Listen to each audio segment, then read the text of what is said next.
Alright guys, so in this video we're going to be installing a 3-inch body lift on our D350 Cummins.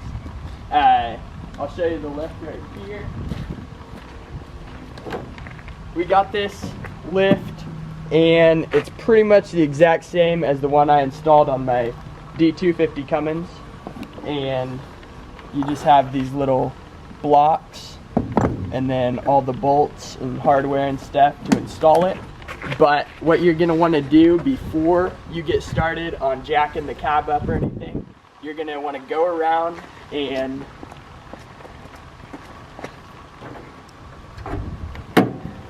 you're going to want to pull off your radiator shroud, which I already did. It's just 4 little bolts and it pops off pretty simple. And then right here you have your steering shaft, and right where your rag joint is, I believe it's called, you're going to want to pull off 2 of those and just separate your steering shaft. So I'm going to do that real quick. I'll catch you in a second.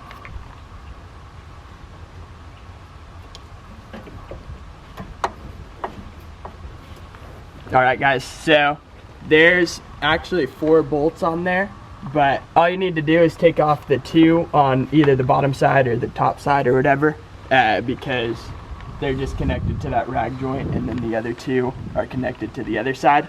But you just pull those 2 out and you're good with the steering linkage. And then you're going to want to go under the truck and you have your shifting linkage, and you're going to want to disconnect that just so when you lift the cab you're not shifting it into different gears and screwing up your shifting linkage. So I'm going to try to video as much as I can of that, but I'm going to go ahead and do that real quick.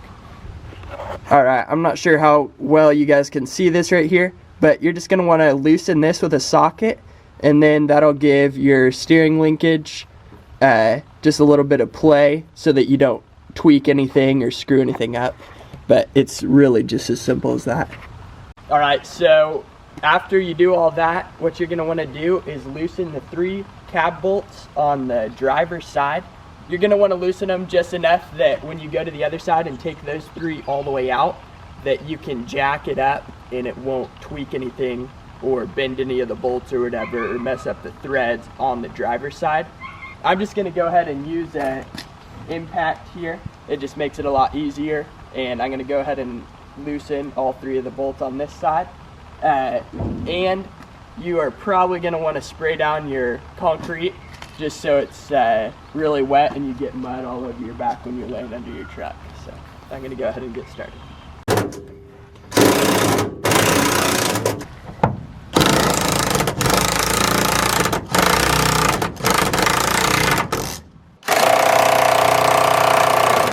Alright, that side's done, and the whole reason you only loosen them instead of pulling them all the way out is so that the cab doesn't shift over.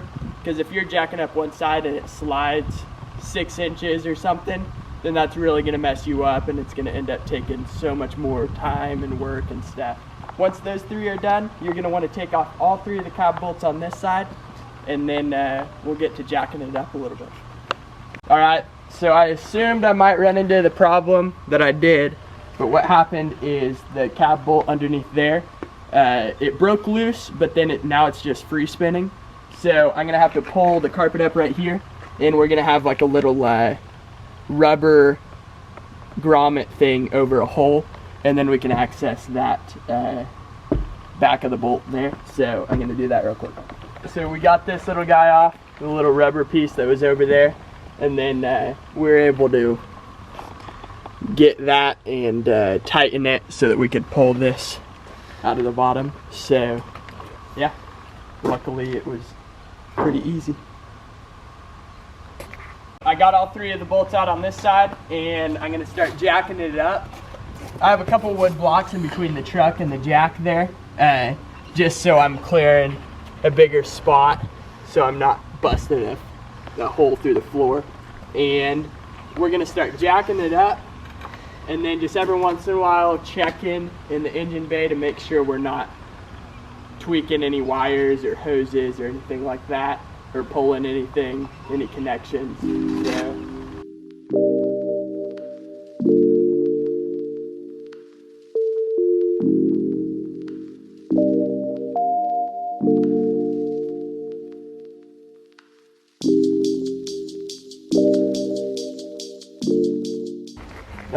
So I'm putting this spacer in there, and then that one's in there. And I'm gonna have to let the jack down just a tad bit.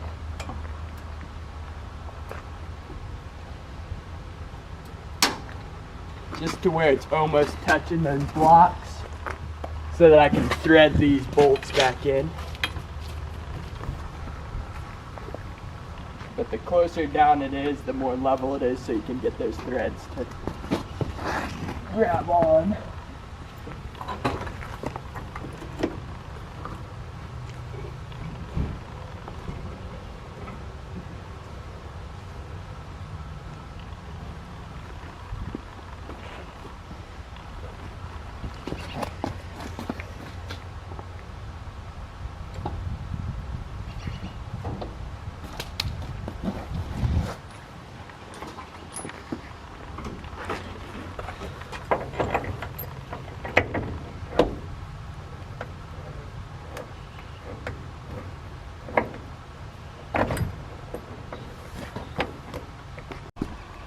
Alright, so I got both the bolts threaded into there. I didn't tighten them up all the way, just because I'm still going to adjust the cab a little bit, so I don't want them all the way tight. I put the jack right here so I can lift the front end up a little bit, so I can stick this 3-inch block underneath the front cab mount. And I took the bolt off of the other side of the front there, just so I can have more play in the front end here. So that's what I'm doing. Alright guys, so the front was being a little bit tricky, and what I did is put some blocks and then one of those spacers right there, just to kind of level it out. And I went ahead and took the cab bolts off of those two right there, just so I could get it leveled enough to align all the bolts and everything like that. And because I already have those two back cab bolts in on the passenger side, the cab shouldn't go anywhere as long as I jack it up slowly, keep an eye on everything, and just don't get ahead of myself. It's getting dark, so I'll kind of do a better recap on everything tomorrow. But I got those two bolts in, and it's lifted up, so this front end came up and all the bolt holes aligned really well, and I got that one in. And I gotta thread that one in, but this is what it's looking like right now. It's pretty sweet. So it's been a little bit since that last clip, but we've just had a lot going on, and we actually moved. So truck's sitting at a different location, but I'll just go ahead and show you around with the body lift on it. It's setting pretty stinking good. And we've done a bit to it. Like put the bumper on after we Raptor lined it, and then we Raptor lined the mirrors and put those center caps and wheel studs on there. But as you can tell, right down in there, right there, there's the first block. So there's two up front there, and then there's that one there, and right over here is the third. And it's just like that on the other side. But this is how it's set in here. And then I'll go ahead and pop the hood so you guys can see how that steering shaft went back on. Yeah, so we actually got extremely lucky, and this steering shaft extended enough to reach there. But with my 92 Cummins, I actually had to buy a different steering shaft, and we may end up buying one for this eventually. But we got enough extension out of it with no problem at all. So we didn't have to get a new steering shaft, that just hooked right up.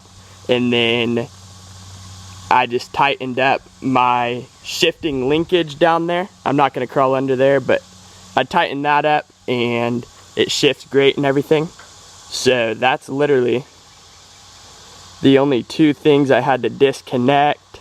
And then we obviously just watched the wires and made sure nothing came disconnected. But it ended up working out pretty stinking good. And that's how she's setting.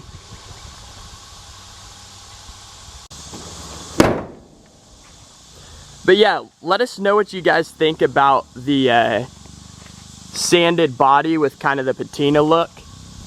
We went ahead and did that, and obviously our plans were to Raptor bedline it a grayish color, but we got to thinking, and we don't want to Raptor line it necessarily if the buyer of the truck ends up wanting to paint it or doesn't like the Raptor bedliner look, because obviously bedliner is a pain to sand off and stuff, and the body is set in pretty stinking good besides the two doors.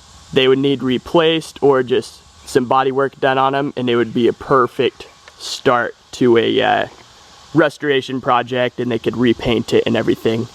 But let us know if we should bedline it or keep it like this before we sell it, because that's kind of where we're setting.